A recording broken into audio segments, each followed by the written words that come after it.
There's a saying in the photography business that the best camera to use is the one that you have with you. I experienced this on a recent trip to Matanuska Lake State Recreational Area. I was coming back from a real estate photo shoot.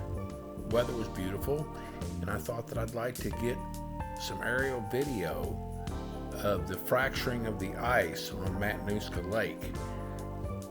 I had left my Air 2S, which is what I usually fly, at home, but fortunately I carry a DJI Mini 2 that's always plugged into a charger in my truck, so it was available, and I was glad it was available. I was able to launch and just capture some wonderful images and video of the ice fractures on Matanuska Lake. I hope you enjoy it.